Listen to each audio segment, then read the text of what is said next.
काँग्रेसचे नेते संजय निरुपम आमच्यासोबत आहे. सर, उद्या तुम्ही एक बाईक रॅली काढणार आहेत. कोणाच्या विरोधात हा रॅली आहे आणि कशासाठी रॅली आहे? ये बाइक रैली मतलब ये हम एक प्रकार का अभियान शुरू कर रहे हैं।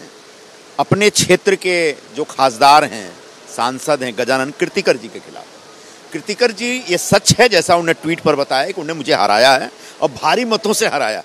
अपने कर्तव्य की वजह से हराया या मोदी जी के नाम पे हराया या पार्टी की वजह से हराया, ये अलग विषय है, इस पे बहस नहीं करते हैं।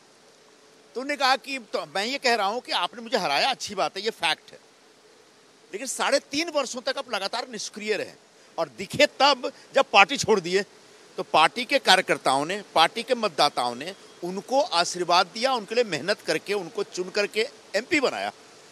और अब जब आप वो सेम पार्टी छोड़ दिया तो आपको अब खासदार सांसद रहने का कोई हक नहीं है, आपको रिजाइन करना चाहिए और नए सिरे से चुन के आना चाहिए। अगर आप कहते हैं कि 3.25 लाख से आप हरा करके अब बड़े अपने आप को गौरवान्वित महसूस कर रहे हैं, तो आइए, रिजाइन करिए और एक बार फिर से चुनाव हो जाने दीजिए। उन्होंने कहा है अपने बयान में कि मैं चुनाव लड़ने के लिए तैयार हूँ, 2024 में आप उनके सामने खड़े होइए, आपसे ज़्यादा वोटों से वो जीत कर आएंगे, फिर रिजाइन देंगे। 2024 में वो कहाँ रहेंगे? वो चुनाव लड़ेंगे या नहीं लड़ेंगे, ये अपने आप में एक बड़ा प्रश्न है। वो लड़ पाएंगे क्या?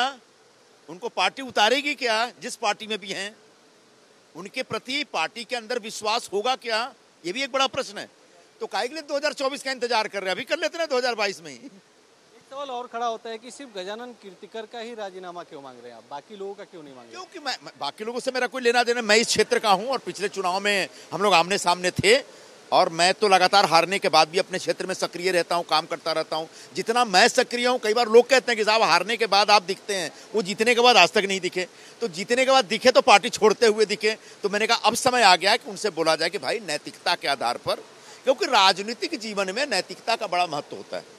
तो आपने जब पार्टी छोड़ दी, ठीक है, आपका फैसला है, लेकिन अब एक नैतिकता का तकाजा यह है कि आपको पार्टी के साथ साथ अपना पद भी छोड़ देना चाहिए और नए सिरे से अपने फैसले के ऊपर कि अपने जो मतदाता हैं, हमारे चुनाव क्षेत्र में हमारे मतदार संघ के जो मतदार हैं, उनका फैसला लीजिए, उनका ओपिनियन लीजिए।